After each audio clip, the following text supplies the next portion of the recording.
Hey there, thank you for tuning into Duckbricks, and welcome to a breaking news video on LEGO Minecraft. So today, continuing with reveal season, LEGO has released some images of the summer 2021 LEGO Minecraft sets, and we get a lot more variety this time around with a whole new armor pack, new weapons, and a lot more to see. Let's dive into those right now. Alright, so first off we have set number 21171, the Horse Stable.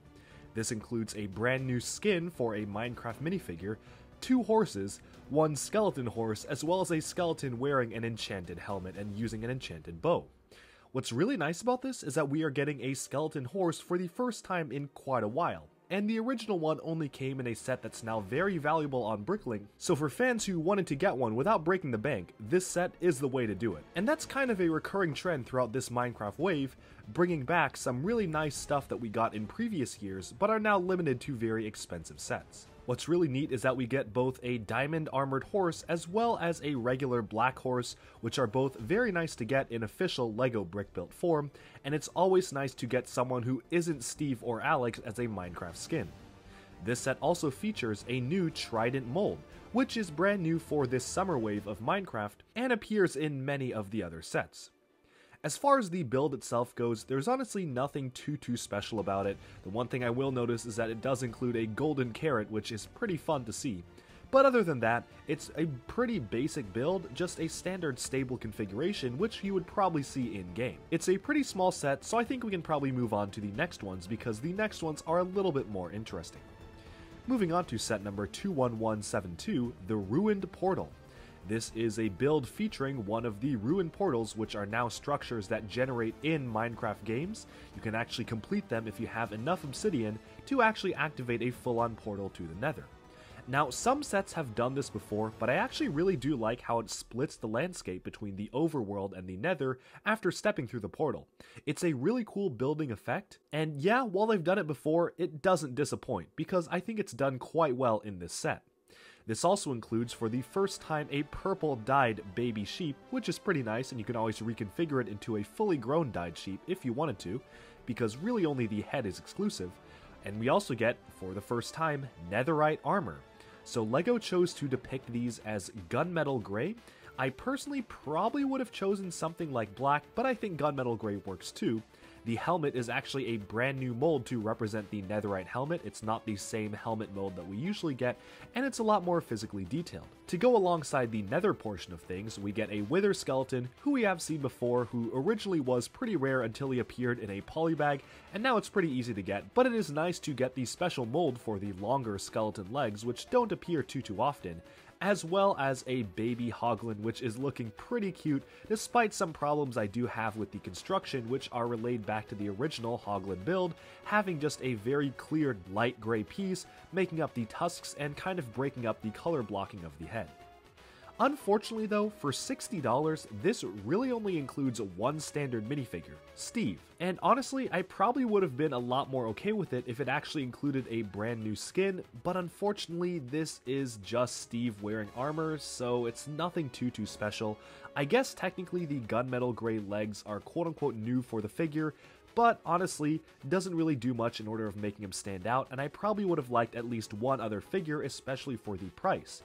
With a $60 set, you usually would expect at least a few more figures, and I know that some of the mobs do count as quote-unquote characters, but honestly, these sheep and Hoglin builds, while cute, are definitely not something I count on the same level as a minifigure, and even the skeleton itself is a pretty common one to get. So there's nothing too crazy going on here, and I feel like it would have been better off if they just included one more pigman in the Nether side of the set, which also debuted in March of this year. Alright, the next set on our list is set number 21173, the Sky Tower. Now this features 2 brand new mobs as well as a brand new skin print for the minifigure, keeping alongside this wave which has been doing a lot of great things about the Minecraft skins. We also get a brand new yellow cat as well, which is nice to see. So immediately, the most interesting thing character-wise for this set are the new builds for the Phantoms. I think that these are represented quite well and probably about as good as they could for a LEGO build. I actually really like how these studs on the front of the plate here actually appear to be like horns, or some of the little horns that they have on the actual characters themselves, so it definitely works out very well. And I do also like the fact that you can fully articulate these characters, which I think does a lot in adding to their actual feasibility as representations of what they're supposed to be in-game. The minifigure himself uses a pair of elytra, which are great to see because they introduced that mold very recently, just last year, so it's nice to see that getting some more use. We got another new Netherite helmet, a new Trident, and even some fireworks, just like in-game how players will use fireworks to continuously fly. The most interesting thing to me, however, is the new teal builds. The roof of that house looks great, and I think there's quite a few new teal recolors in this one set. I also really love the look and style of this house, the tower, and even some of the other floating bits. It really does feel like these are sitting on top of clouds or just floating right in the middle of the air, as they should be, and it's a pretty fantastic build. Out of all the new Minecraft sets for summer 2021, at least personally for me, this is one of the most visually interesting ones, and I can't wait to see more images of the set to see what kind of interior that house has, because it looks like a fully furnished house and not just some sort of a facade. And sure, the tower itself is kinda simple, but I do actually really appreciate the attempt to make it stand on some sort of a pillar or wall structure with the black walls on top of the teal bricks here, as well as having the vine detailing going alongside the sides of the tower all the way down is very realistic. All in all, it's a pretty fun, neat concept for a Minecraft set, having something floating up in the sky, and I really do like how LEGO designers essentially have the freedom to make whatever they want for the Minecraft theme, just keeping within the style of the actual sets. I've said this before, but Minecraft is one of the most interesting quote-unquote licensed themes to me because for all intents and purposes, it's basically an original LEGO theme. They can basically do whatever they want, although they just have to keep within the boundaries of Minecraft and maybe once or twice release a modern set featuring some of the more recent updates. That being said, stuff like this and the next set we're about to see are some of my favorite things about the theme, where LEGO designers actually have the freedom to just build whatever they want, just like in-game, and translate that to fun sets. But then we can move on to set number 21174, the Modern Treehouse. Now this set is quite exciting to me for a few reasons. First of all, it brings back the Charged Creeper, which only appeared in the previous massive direct-to-consumer set, which was the Mountain Cave. Now if you go on Bricklink right now, that Charged Creeper is very expensive, so I'm very happy that for fans who did not already own the Mountain Cave, they're able to actually get this in a more modern and smaller set.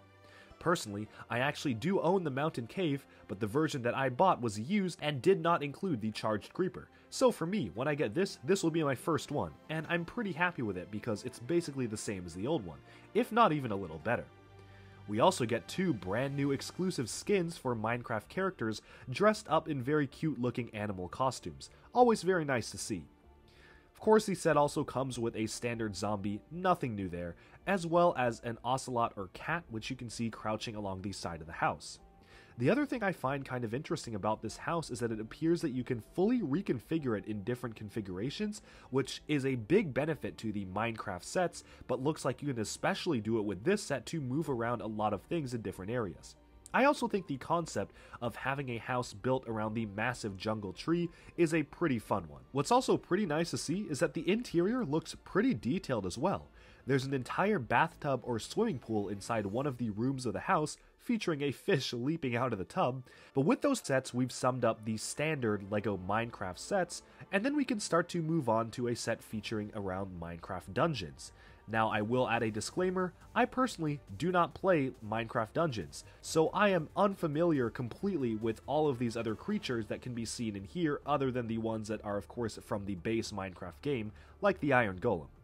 That being said, this still does look like a very fun build, and one thing I do really like about the Minecraft Dungeon sets is that they actually put a lot of effort into a whole brick-built character for players to battle. This also comes with a pretty impressive array of characters, featuring two brand new skins, as well as a purple colored creeper, which personally, again, I don't know too much about, but it does look fun, and even a new print for a mossy skeleton, which again is also probably something exclusive to Minecraft Dungeons that I personally just am not familiar with. The Iron Golem is very nice to see. It's a little bit different from the previous appearances, but we haven't gotten one in a while, and they're always really nice to get, so I do appreciate having it included in this set, especially because even if you don't play Minecraft Dungeons, you can still use that standard Iron Golem in pretty much any Minecraft display. Alongside this other creature, which appears to be the Jungle Abomination, as per the name of the set, we get a small, vicious plant, which appears to be hostile, attacking the characters, which is a pretty cool inclusion, as well as a small staging area for the battle. Nothing too crazy to see there, but I do appreciate the effort giving into the detail for something so small, especially with a little bamboo shoot growing up from the top. We also, strangely enough, get the Netherite helmet, recolored in silver this time. Not really sure what that's supposed to represent. Again, I assume it's something to do with Minecraft Dungeons because the shape is very much tied closely to the Netherite helmet, which obviously only appears in the base game in a blackish or gunmetal gray color. Still though, nice to immediately already get a recolor of that part, and for people just wanting to use it for customization, it's very nice to see. The set also includes the Minecraft Dungeons weapons pack, which was introduced in last year's Minecraft Dungeons set, which include a variety of very fascinating and interesting new molds for weapons, which I find personally very cool, as well as a full-on crossbow, just like the ones that the pillagers use. And finally, as far as the build itself, it does appear like this has some sort of an action feature, which I'm a little split on, because on the one hand, it definitely decreases posability. The elbow of one of the arms there is literally just mounted on a frictionless hinge, which means it'll just flop around, and the arm really only goes up and down because you can't actually bend it on a ball joint, but I'll have to wait and see that feature in action to give my final judgment.